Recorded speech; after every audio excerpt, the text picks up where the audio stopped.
prošli video smo govorili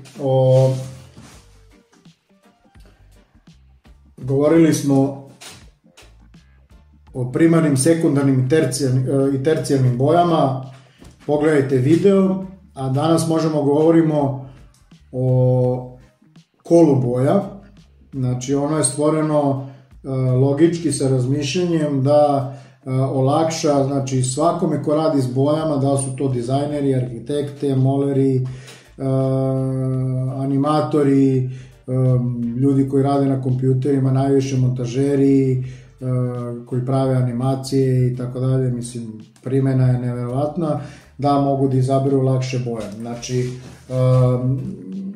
ovde na mojim ton kartama, one su uvrštene, kad se rasprostere ton karta u krug, često ćete ih naći na internetu u krugu poređane, ali nemojte vas buni, poređane su i uspravno, znači samo je ovaj krug rasprostot, da kažemo, organizovan drugačije. Na kolu boja, znači boje su poređane, to ću vam možda ispričati nekom drugom, znači od tamnije, tako bi trebalo pravilno, mada na onoj ton karti juče koju sam Vitexovu nije, idu od svetlije ka tamnijem, što mislim da je pravilnije ono što ja znam od tamnije ka svetlijoj. Znači svaka boja koja ide, koja se dodaje bela, to jest koju se dodaje svetlost, koju čini bela, dolazi ka beloj boji.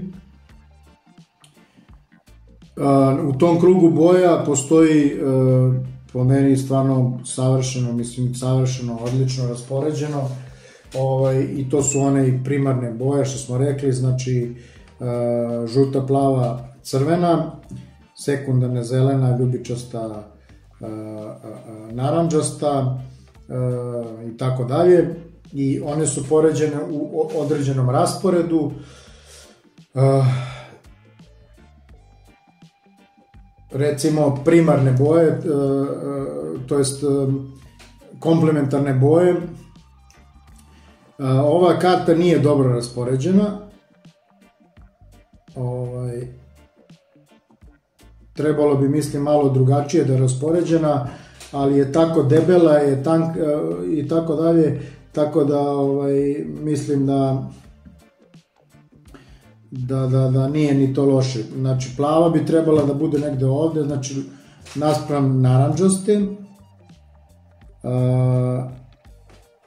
crvena i zelena znači crvena bi trebala da bude ovde, znači plava, narandžasta, crvena, zelena i žuta i ljubičasta su jedino, da kažemo, dobro raspoređene. To su komplementarne boje, samim tim, eto odmah da kažem, znači one su tačno jedna naspram druge, evo gledat ćemo žutu i ljubičastu, i te komplementarne boje koje su jedna naspram druge, kad se pomešaju u istoj razmeri, dobija se, znači one potiru generalno jedno drugo, mada daju odličan kontrast jedno drugo, znači kad se stavi žuta pored ljubičaste,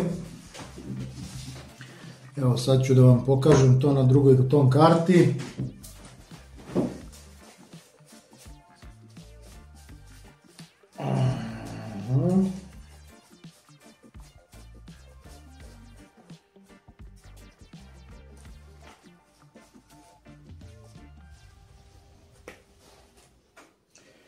Evo vidite, znači jako recimo ulepšavaju jednu drugu i daju jedna drugoj na značaju. Mogu da idu jedna pored druge. Gledao sam neki primjer nekog crtača gde je odlično urađen poster za crtač, zaboravio sam koji je, gde su dve komplementarne boje koje generalno, da kažeš, nemaju veze jedna s drugom, ali tako je sjajno određeno u tom, naravno, digitalnom svetu. Međutim, kada se pomešaju, znači ista količina žute, ista količina ljubičaste, dobijaju se takozvane, da kažemo, neutralne, ili dobija se siva boja. Naspram njih postoje analogne boje. Analogne boje su boje koje su, znači, jedna pored druge i to su, znači,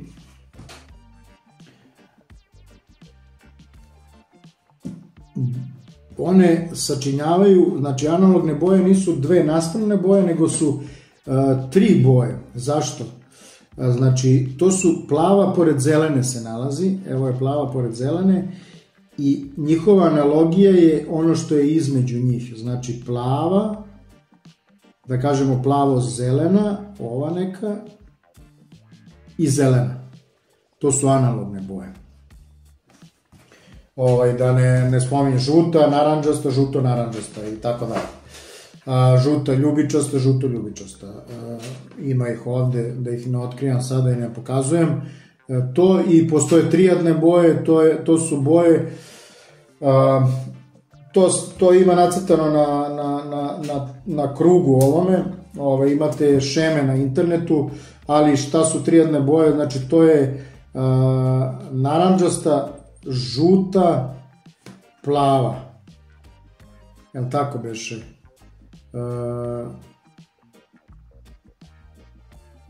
Tako je. Ne, naranđasta, crveno, žuta, plava. Znači, to je taj neki trougao, naranđasta, ljubičasta, zelena. Vidite? To je trougao. I to su te trijadne boje. Tako ih označavaju. I to je to. Onda mogu da vam kažem, evo još ovo i za danas dosta.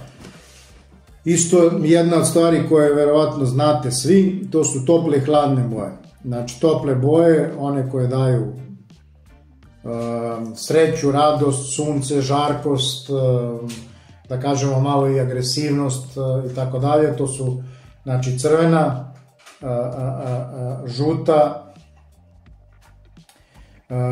žuta i naranđasta boja.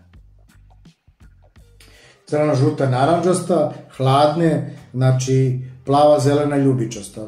Mada meni ljubičasta nikad nije bila i mislim da čak i po nekim dizajnerima i tako dalje ljubičasta je boja koja ume da bude jako topla.